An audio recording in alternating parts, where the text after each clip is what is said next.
TET 2026 అభ్యర్థులారా సిద్ధమా? జూన్లో జరిగే టెట్ పరీక్షకు చివరి సమయం మొదలైంది.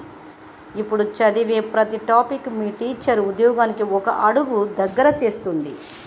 ఈరోజు టెట్లో చాలా ఇంపార్టెంట్గా వచ్చే శిశు అధ్యయన పద్ధతిలో వ్యక్తి చరిత్ర అధ్యయన పద్ధతి, కేస్ స్టడీ మెథడ్ మరియు సర్వే పద్ధతి గురించి పూర్తిగా వివరంగా తెలుసుకుందాం. మరి ఇందులో డెఫినేషన్స్ మరియు ముఖ్య లక్షణాలు మరియు పరీక్షలో వచ్చేటువంటి ప్రశ్నలు మరి ఈజీ ఎక్స్ప్లెనేషన్తో ఈ వీడియోలో ఇవన్నీ కూడా వివరంగా తెలుసుకుందాం. తెలుసుకునే ముందు ఈ వీడియోను తప్పకుండా లైక్ చేసి సబ్స్క్రైబ్ చేయండి. మీ యొక్క అభిప్రాయాన్ని కామెంట్లో తెలియజేయండి. సబ్స్క్రైబ్ చేయడం అనేది మర్చిపోకండి. సబ్స్క్రైబ్ చేసుకుంటేనే నేను చేసేటువంటి వీడియోలు మీకు రావడం జరుగుతుంది. మరి సైకాలజీ గురించి వీడియో చేస్తున్నాను కాబట్టి ఎంతో కొంత కష్టపడి చేస్తున్నాను కాబట్టి కనీసం లైక్ అన్నా చేయండి, సబ్స్క్రైబ్ చేయండి. ఏ అభిప్రాయం ఉన్నా కూడా, మీకు ఎలాంటి అభిప్రాయం ఉన్నా కూడా కామెంట్లో తెలియచేయండి. మరి సైకాలజీలో ఉన్నటువంటి పద్ధతులు ఒక 6 పద్ధతుల గురించి తెలుసుకోవడం జరిగింది కాబట్టి మరి ముఖ్యంగా వ్యక్తి చరిత్ర అధ్యయన పద్ధతి అనేది గురించి ఈ వీడియోలో తెలుసుకుందాం. రాగిణి ఎడ్యుకేషన్ ఛానల్ అయితే సబ్స్క్రైబ్ చేయండి.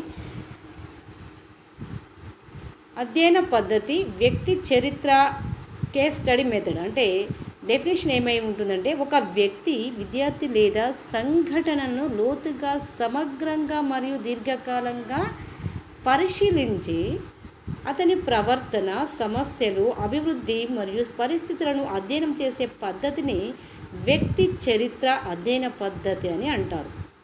కేస్ స్టడీ మెథడ్ అంటే ఒక వ్యక్తి లేదా విద్యార్థి సంఘటన ఏం జరిగింది, ఏ విధంగా జరిగింది, ఎలాంటి డెవలప్మెంట్ ఉంది, ఎలాంటి ప్రాబ్లమ్స్ ఉన్నాయి, ఎలాంటి ప్రవర్తన ఉంది అనేది పరిస్థితులను గురించి అధ్యయనం చేసే పద్ధతినే వ్యక్తి చరిత్ర అధ్యయన పద్ధతి అని అంటారు. అంటే ఇక్కడ చూసినట్లయితే, ఈ ఫోటో చూసినట్లయితే వ్యక్తి చరిత్ర అధ్యయన పద్ధతిని ఈజీగా మీరు తెలుసుకోవడం జరుగుతుంది. కాబట్టి మరి ఖచ్చితంగా వీడియోను చూడండి, ఎండ్ వరకు చూస్తేనే అర్థమవుతుంది.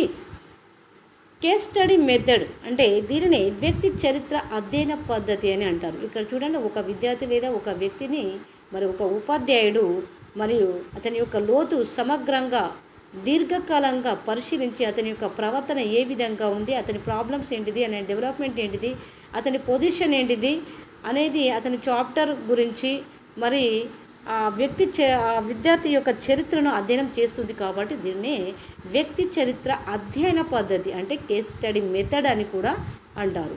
ఈ పద్ధతిలో ఒకే విద్యార్థి లేదా వ్యక్తిని ప్రత్యేకంగా తీసుకొని అతని కుటుంబ పరిస్థితులు అంటే ఒక విద్యార్థిని తీసుకోవడం జరిగింది కదా, ఒకే విద్యార్థిని అతని కుటుంబ పరిస్థితులు, చదువు, ప్రవర్తన, భావోద్వేగాలు, బలహీనతలు, సమస్యలు వంటి అంశాలను పూర్తిగా పరిశీలించడం అనేది కేస్ స్టడీలో ఉంటుంది.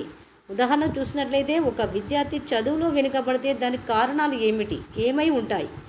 అవును కదా, ఒక మంచి స్టూడెంట్ బాగా చదివి మరి చివర ఏదో ఒక ఎగ్జామ్లో బాగా చదివినటువంటి విద్యార్థికి తక్కువ మార్కులు వచ్చినప్పుడు అక్కడ మరి దానికి కారణాలు ఏమిటి అనే విషయం తెలుసుకోవడం జరుగుతుంది. కాబట్టి ఉపాధ్యాయుడు మరి ఇలాంటి పరిశోధన చేస్తారు. కాబట్టి మరి ఉపాధ్యాయుడు లేదా పరిశోధకుడు ఈ పద్ధతిని ఉపయోగించడం జరుగుతుంది. ఏ పద్ధతిని అంటే కేస్ స్టడీ మెథడ్ అనేది మరి ఉపయోగించడం జరుగుతుంది.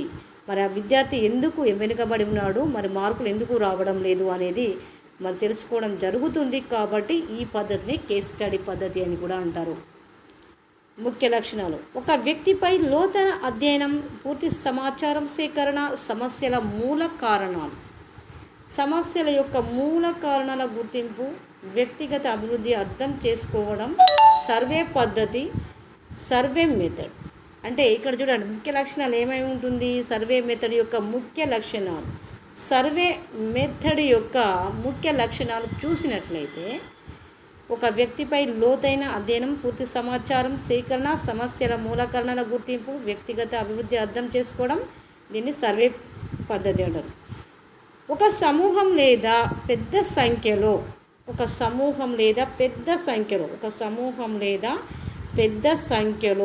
బాగా పెద్ద సంఖ్యలో మానవులు ఉన్న చోట, అంటే ఎక్కువగా సమూహము ఉన్న చోట ప్రజల అభిప్రాయాలు, అలవాట్లు, పరిస్థితులు మరియు సమాచారాన్ని ప్రశ్నలు అడిగి సేకరించే పద్ధతినే సర్వే మెథడ్ అని కూడా అంటారు. అంటే పెద్ద ఎత్తున పెద్ద సమూహం ఎక్కువగా ప్రజలున్న చోట వారి యొక్క అభిప్రాయాలు, అలవాట్లు, పరిస్థితులు మరియు సమాచారాన్ని ప్రశ్నల ద్వారా అడిగి సేకరించేటువంటి పద్ధతినే మరి సర్వే మెథడ్ అని అంటారు. మరి ఈ పద్ధతి ఎలా ఉంటుందంటే క్వశ్చన్స్ వేయడం, అంటే ప్రశ్న రూపం అనేది ఉంటుంది.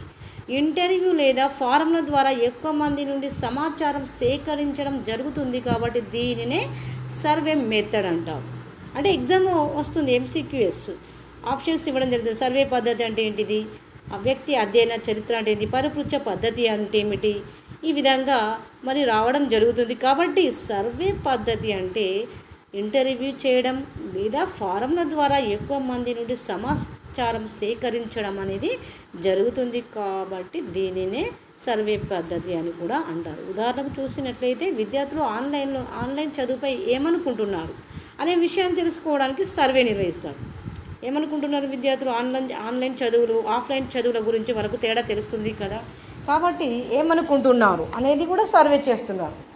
ముఖ్య లక్షణం చూసినట్లయితే ఎక్కువ మందిపై అధ్యయనం, ప్రశ్నావళి ద్వారా సమాచారం, తక్కువ సమయంలో డేటా సేకరణ, అభిప్రాయాలు మరియు గణాంకాల విశ్లేషణ ఇవన్నీ చేస్తారు. కాబట్టి దీన్ని సర్వే పద్ధతి అంటారు.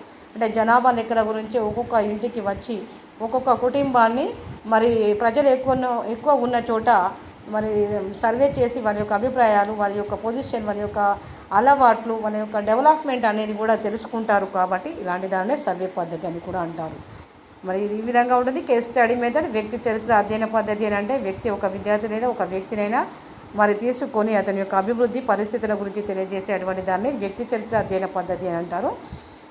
వ్యక్తిని లోతుగా మరియు సమగ్రంగా అధ్యయనం చేస్తున్నారు కాబట్టి దీన్ని వ్యక్తి చరిత్ర అధ్యయన పద్ధతి అని అంటారు. సర్వే మెథడ్లోకి వెళ్ళిపోతే సర్వే మెథడ్ ఏమిటి, ఎక్కువ మంది నుండి ప్రశ్నల ద్వారా అంటే లేక ఇంటర్వ్యూ ద్వారా సర్వే చేయడం జరుగుతుంది. కాబట్టి సమాచారాన్ని ఎక్కువ మొత్తంగా సమాచారం సేకరించడం జరుగుతుంది. కాబట్టి మరి దీన్నే సర్వే మెథడ్ అని కూడా అంటారు.